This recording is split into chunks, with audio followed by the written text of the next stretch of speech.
Good morning and welcome. We're excited that you could join us for our webinar focused on ensuring equal employment opportunity in our new virtual hiring practices. My name is Tiffany Hanson. I am the Outreach and Engagement Manager for Luna Language Services. If you're not familiar with Luna, Luna provides language translation and interpretation services in over 200 languages, including American Sign Language, or ASL. You'll notice we have a fabulous ASL interpreter, Naomi, with us this morning. If you would like to utilize the ASL interpreting services throughout the presentation, please pin Naomi using the button at the top right-hand corner of her video screen. Our other honored speaker this morning is Brien Shoemaker, Outreach Education Coordinator for the Indianapolis District of the U.S. Equal Employment Opportunity Commission. Brien has been working with the EEOC since 2001 and regularly presents outreach programs on the EEOC laws and regulations, as well as respectful workplace training to private companies and advocacy groups. Just a quick note to get us started. If you have a question throughout the presentation, please utilize the Q&A function at the bottom of your screen to submit that. If we have time, we will address questions at the end of the presentation. With all that, I'm going to let Brien go ahead and get us started. Thank you, Tiffany. I appreciate that. Today, there's a couple things that we're going to talk about, and I'm so glad to be working with Luna and Tiffany to present some ideas to you about ensuring equal employment in virtual hiring practices, and then, importantly, some accommodations that may be needed to be made, and we'll talk about some of those issues. And then finally, we'll talk about, now that you've made some decisions and have created an equal employment environment in this virtual workspace, what are some ways to be able to ensure that that workspace, even if it's a virtual workspace, is going to be civil and respectful, and ways to prevent harassment from occurring? So without further ado, again, my name is Brien Shoemaker with the Equal Employment Opportunity Commission. And the first thing I'd like to talk about today is what are barriers to employment? What are some of those things that can prevent you from as an employer from getting a really qualified, interesting, and a diverse group of people? And one of the first things that we talk about is the like me syndrome. The like me syndrome is just really another word for an affinity bias. And what we were really talking about in regard to that is that people have a tendency to like people that look like them or act like them. And so what we find is when you are hiring, if you don't take the like me syndrome into account, or you don't take affinity bias into account, a lot of times you get a staff or a company that looks exactly like the people that are hiring. This is a good example of this is that personnel manager, that hiring manager who says, oh, I know the minute someone walks into that door, whether they're going to be a good fit for this company. I've been doing this so long, I just get a gut feeling. I know exactly what that person's like. And so it may not be, in this day and age, it may not be walking through the door, but it may be a telephonic interview or even a teleconference. But that person is just sure that as soon as they see that person or start talking to that person, they know exactly whether they're going to be a good fit for that company. And what we're really seeing is that's the reason why your company looks exactly like the hiring manager, because there is a bias to that, an affinity bias.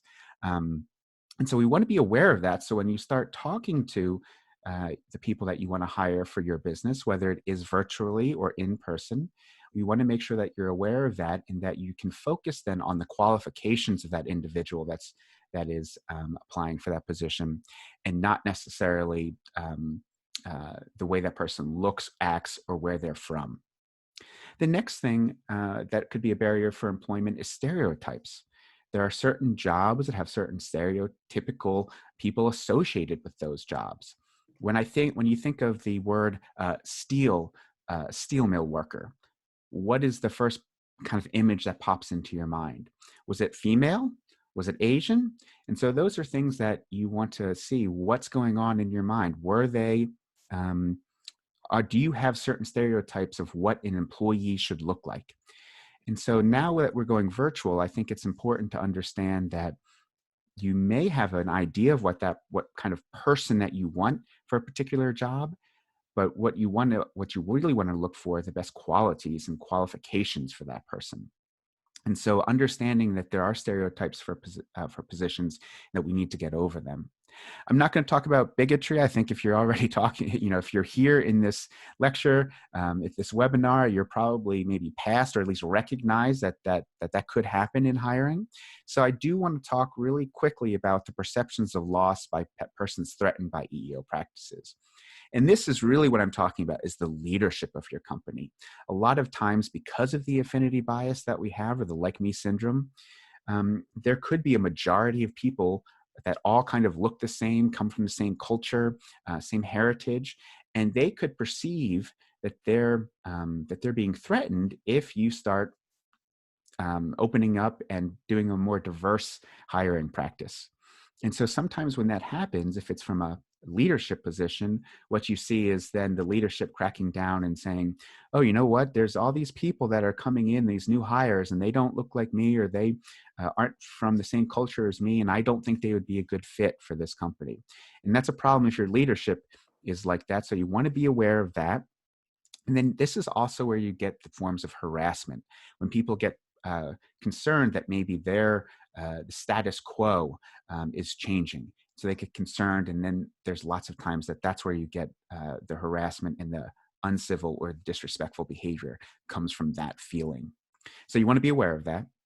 And then ignorance. And this is more ignorance of not only of the law, of what the law requires that you do, especially when we talk about reasonable accommodations, what kind of things are required under the law, but ignorance too of where you can recruit from. And that's the second thing I would like to talk today about, is knowing where to recruit. Where do you get your potential employees? Where do you hire from? Where do you recruit from? In this time now that we are changing where our work locations are, and maybe even changing the way we communicate with individuals, I just want to point out two specific things in this slide. One is our reliance on informal networks of recruitment, even word of mouth recruitment. That can be really tricky in a virtual reality, so where we don't have face-to-face communication. This also could be a problem with affinity bias. So if the only way that you hire is by word of mouth, or by a network of an informal network from your job, you may get a lot of that in affinity bias, and you may not be reaching all those great resources and great qualified people out there that you haven't looked at before. The second thing is failing to provide reasonable accommodations. And so again, you may be missing really great qualified people that can be really a benefit for your company if you're not thinking about, how can I accommodate these individuals? Am I looking for people with disabilities to work for me, for my company? And am I reaching that population? And a lot of this is just about reaching those, or communicating to different organizations and different groups that you may not normally do.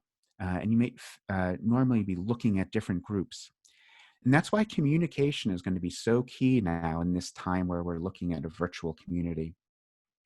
We want to make sure that we are able to communicate to the people that are in our own group and our own organization, what are the skills and abilities that I need when looking for advancement in this organization, or when you're looking at a group of individuals, how can you communicate to them, and how can you get other organizations to understand what your needs are?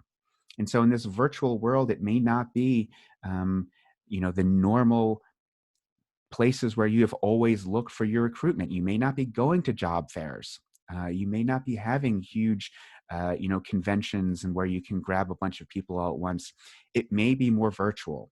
And how do you communicate to the public what your hiring needs are? It's something that you really need to start thinking about. And so there are some best practices. And now is the time to do them. Now is the time to start thinking about how to establish your best practices. If you don't have a policy or criteria already involved about what you're looking for and how you go about recruiting, now's the time to start thinking about that. engage in short-term and long-term planning. So maybe for the short term, you're going to be looking at a more virtual experience where it's going to be communication through websites and try to get virtual connections made. And long term, you may want to change the way you look at your overall strategy. That's what we're encouraging you to look at. Identify what those barriers that you may have are, whether it be the like me syndrome, whether it be perception of loss, whether it be ignorance of communication strategies, and think about what they are, and then figure out, develop a roadmap to get past them and to move through them. And one of the best ways we can do this, and one of the best ways we can try to recruit for really good qualified people that you may not be taking advantage of, are your community partners. There are lots of groups out there, advocacy groups, that are really looking for ways to demonstrate to employers that there's a diverse group of individuals that are ready to work, that are looking to work, and that are qualified to work. And you may not have been tapping into that group before. And those partner organizations, those community organizations, those advocacy groups may have the means already and the network already that they can easily get through a virtual community, whether it's be through email or maybe webinars, that they can reach a large group of individuals that you may not have talked to before and you may not have targeted before. And this is a great way to try to communicate with those groups. So reach out to your community partners, your advocacy groups in your area, and use them as a resource for when it comes time to hiring good quality people. You can reach out to them and get the word out very quickly. So now what I'd like to do is pass this presentation over to Tiffany from Luna, and she's going to have some strategies here that you can use for inclusivity. So just to preface the information that I'm going to present to you and just provide just a little more qualifications and background on myself. So I work with Luna Language Services, and I do a lot of advocacy for language access. And I talk about inclusive communication strategies on a regular basis, whether it's with our clients, whether it's in webinar sessions like this. I also am very active in the community. So Brien talking about partnership groups is kind of a perfect segue. I do sit on the board of the Indiana Latino Expo, which if you're not here from the region, I know we have several folks that are watching that are from actually different parts of the country, is one of our largest local Latino advocacy groups. I also sit on the board of the Diversity Roundtable of Central Indiana and provide regular diversity and inclusion training content. Bryant was actually a speaker for us earlier this year, which was wonderful. But I do a lot of work in diversity and inclusion and really focusing on communication strategies, the words we're using, the way we're setting up communication strategies, and obviously even the languages that we're speaking to be able to make sure that our community members, our internal team members, our community stakeholders, that they all feel included. Next slide. So thinking about recruitment initiatives. If you're here in the Central Indiana region, we do host community members who speak over 100 different languages. That may surprise some of you and others maybe not. One statistic that I like to share is that 13.5% of the residents here in Marion County, which is the Indianapolis area, speak a language other than English in the home. I can't stress enough that if you have employees whose native language is something other than English, and they do have some English proficiency, that doesn't mean that they always understand all of the terminology that you're using in English. So proficiency of language is very much a spectrum, and you'll find both potential recruitees as well as internal employees that have a wide skill set that relates to the English language. Some languages here in Indiana include Spanish, American Sign Language, or ASL. We actually have a very large deaf population here because we have a nationally renowned school for the deaf on the northeast side of Indianapolis. Burmese and related dialects. So Indianapolis hosts a very, very large Burmese refugee population outside of the actual country of Burma. The state of Indiana holds the largest concentration of Burmese people in the world, which is also another fun statistic to share. The other top languages would include Arabic and Punjabi. So we do have a very diverse language landscape here in Indiana. Next slide. So thinking about recruitment materials, when you're thinking about all of this, expanding the exposure of your recruitment materials by translating them into common languages found in your region. I do want to mention that translation can also include providing video logs or ASL interpreting for some of your materials. If you're not from this region, there is a website called lep.gov. LEP stands for Limited English Proficiency. And that website can give you some great, really basic language demographics for your region, in addition to some reading materials as well. So some of the things to consider translating would be maybe some of the career information on your website, the outreach materials, including social media posts and some of your recruitment marketing graphics, and job descriptions and applications. I am a big advocate for translating written materials because they can be used over and over again. From a marketing perspective, they can go exponentially farther than just one live conversation, and can be a tool that you can provide many of your team members to make them feel much more comfortable interacting with community members who may need some additional support with that communication. A pro tip that I actually received from a gentleman who was heading up Latino student recruitment for IUPUI here in Indy, he suggested listing English preferred in your job descriptions to suggest that LEP community members apply for the job. So some community members may have some level of English proficiency, but may not feel comfortable applying for a job if English is quote unquote required. So preferred kind of lets them know that there's a sliding scale and that you have some tools available to help with some of that language support. Next slide. So this is an example of an event that we did last year. I also work with Indy Pride and organized this event. Luna was the presenting sponsor, and so we were able to provide language access for this career fair.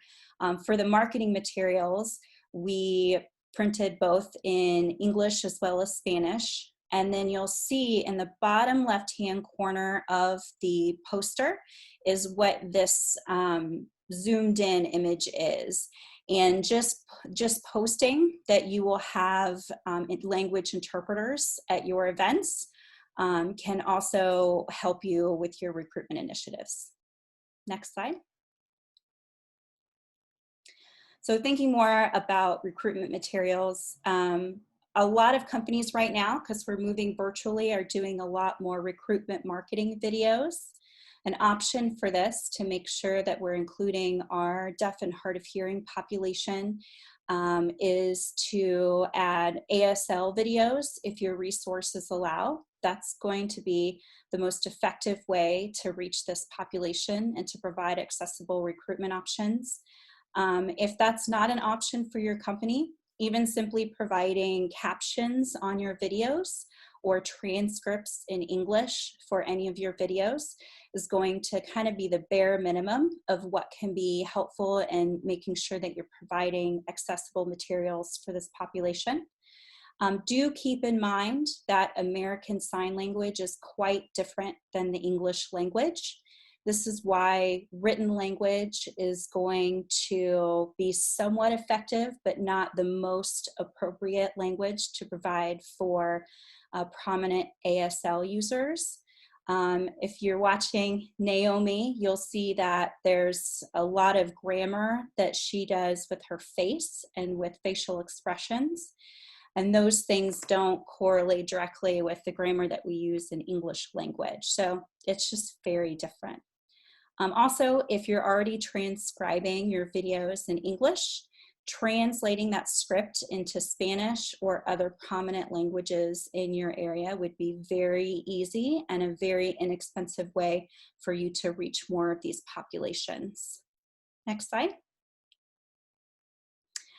So when you actually get to the interview process for phone screenings and virtual interviews, you can think about utilizing phone interpreting.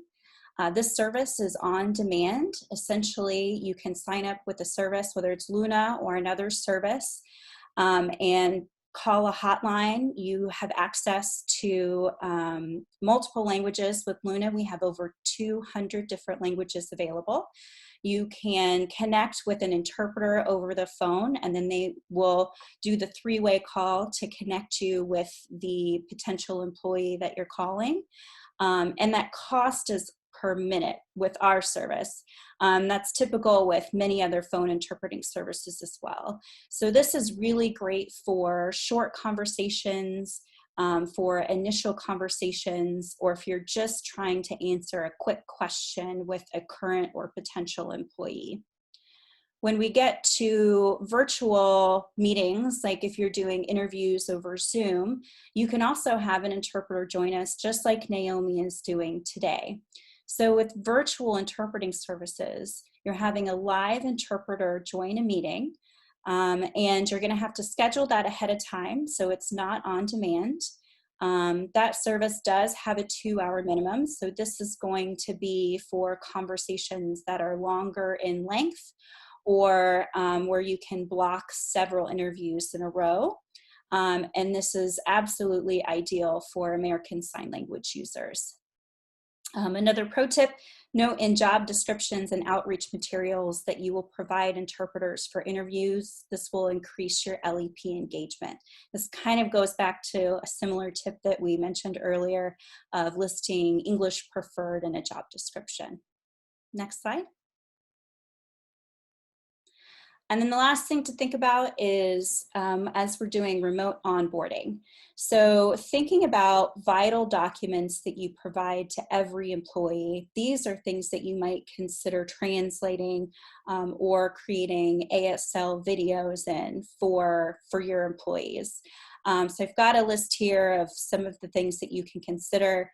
Many services can provide you with an itemized quote for this so that you can start to prioritize what's important for you to translate now, what's important for you to translate later, and then you can align that with your budget.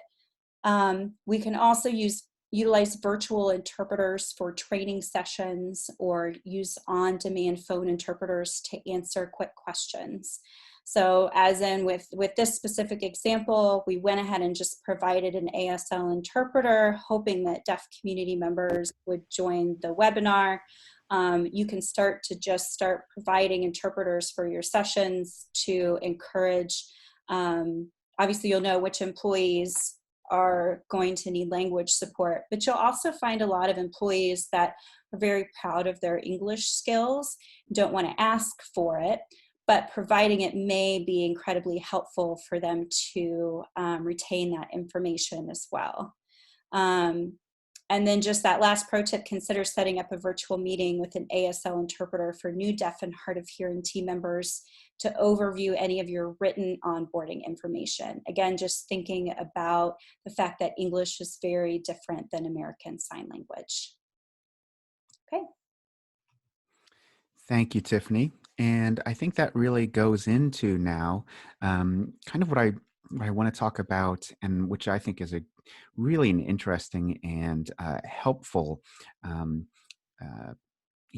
series of things that you can start thinking about. Once you get on, and once you start diversifying your workforce, because you've changed, you've gotten through those barriers of employment, you're starting to think about accommodations and what ways can I bring people on board.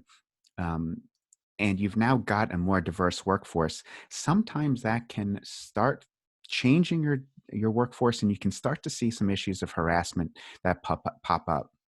The really nice thing that I want you to understand, and I think is helpful to you, is that the EEOC has done a lot of research into this, and the EEOC has found that a civil workplace will prevent harassment.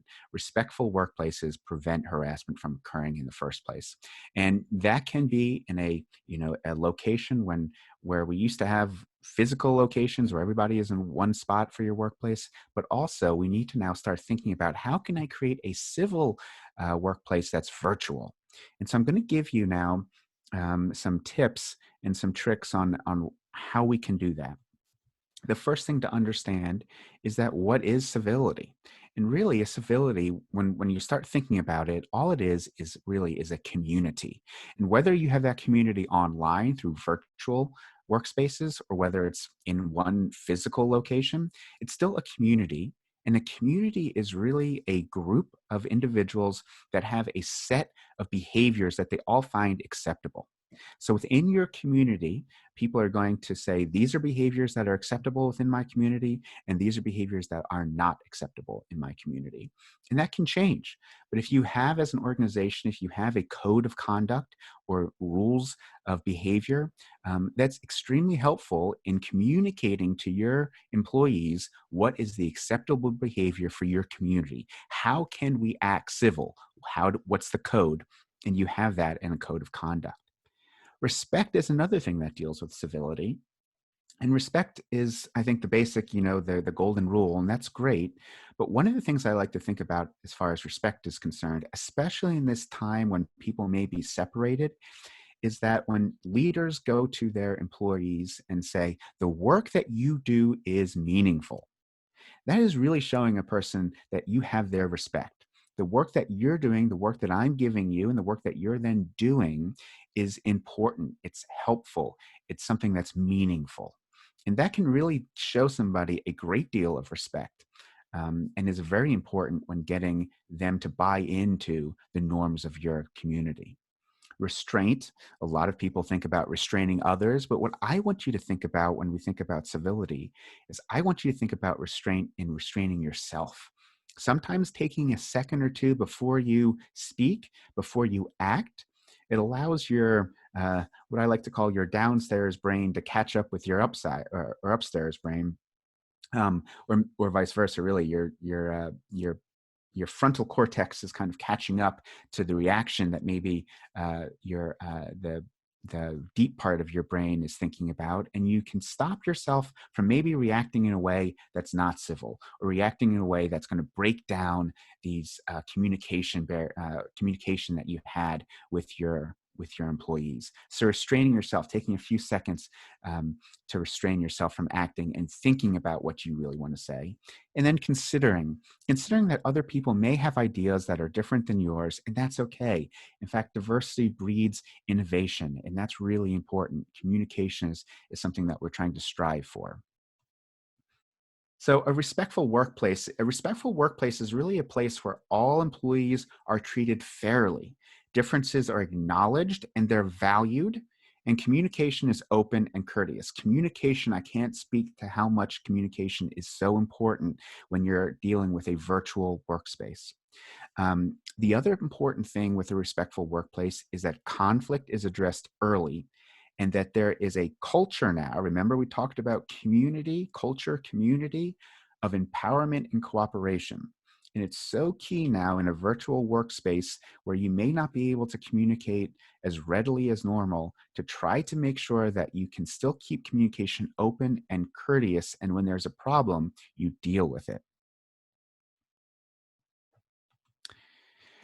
Real quick, one of the major problems that we have in a virtual community when trying to make sure that that your workplace is respectful is miscommunication. And so sometimes that is in the form of emails, because the way we communicate now is all through emails. Sometimes emails can be confusing, or they can be misinterpreted. We've all been there. We've all gotten an email and we're not sure what it means or what this person was reacting to, or why is this person using all caps and shouting at me. And they can be confusing and breed that kind of miscommunication that leads to harassment or uncivil behavior. So what I would suggest is that use video conferences when you're able to. Now, not everybody likes video conference, and that's fine. So then use the preferred communication method of that employee. Maybe they want to be called on the phone. Maybe just a voice chat is fine. Maybe just IMing using the instant message is the way they want to communicate. So talk to your employees, make sure that they know what is the best way to communicate with them. And then addressing issues right away. If there's an issue, especially if you're in a leadership position, don't wait. Okay, don't wait to bring it up. Don't say we can deal with this for next week. You may forget about it. It may not come up again, and you've missed the opportunity to communicate with your employees or with your coworkers and try to resolve the situation quickly and fairly. The other thing that we see is we see a lack of personal connections because we're not, working side by side anymore. And this can really cause a lack of trust in leadership and maybe even trust in your coworkers. And so that's why it's important to try to find ways to build that virtual water cooler. There's a method that people are using before their Zoom meeting or before their meeting, their virtual meeting. They do a take 5, which is just allow the participants or the employees just 5 minutes to talk about whatever they want. And that allows them to kind of still communicate in that method that you would normally doing over a cup of coffee or something like that. Find ways to build team activities. Use a buddy system or a mentor system. Some people don't like the word mentor because it may imply that you're maybe not as senior as that other person, but a buddy system is great. Have somebody make sure that you're checking up on your employees, and so that when issues arise, there's somebody there that they can talk to. And then an informal chat software such as like Slack or maybe even Teams, somewhere where people can kind of still get that sense of, I'm just communicating with my coworkers. We're talking about things that may not be work related, but they are still appropriate for the workplace. And we're just having informal chats to get to know people and to build that relationship or continue that relationship. And then finally, building a respectful workplace is not an easy thing to do. It's difficult, but the leaders have to be involved. The leaders have to model civility for others. And that means in your meetings, when you're doing a Zoom meeting, leaders have to model that behavior. And they have to put that writing, what you want, what the behavior that's acceptable, put it in writing. And make sure you communicate to your employees. And when someone is behaving the right way, reward that behavior. It's not just technical skill that should be rewarded for an employee, but it should also be the behavior that is rewarded as well. And then performance management. That's the final piece of this puzzle. And you should take performance management seriously. When you talk to an employee, certainly talk about their technical skill. That's important, right? That's why you have that employee there, because they're knowledgeable about a technical aspect. They can do their job very well. You want to talk to them about their performance, their technical skill, but also talk to them about their behavior. And that could be behavior that they do on a Zoom meeting. And a Zoom meeting, what kind of behavior are they acting like, or what are they acting like on your chats? Behavior is important, and it should be discussed in your performance management meetings. And so that's just a really brief overview. I'm going to put this slide back up there, and I want to kind of throw it over to Tiffany if she's been reading some comments, or if you have questions. I know we're right at the end of that half an hour, but if you have questions, if you have comments, please type them in the question and answer section, that little chat function that we have. And Tiffany, are there any questions that we might be able to answer? So as of right now, I don't have any new questions that came in. Sometimes we think about these things later on, right? So what we're going to do is we've recorded this webinar. We're going to place that on our YouTube page. And what I'll do is I'll email anyone who registered for this event with that information. And I'll also copy Brien on that email. So if you find you have any questions afterwards, you can reach out to either one of us directly, and we would be happy to help you. So with that, thank you so much for joining us today. Look forward to chatting with some of you with any of your questions later on, and have a great afternoon.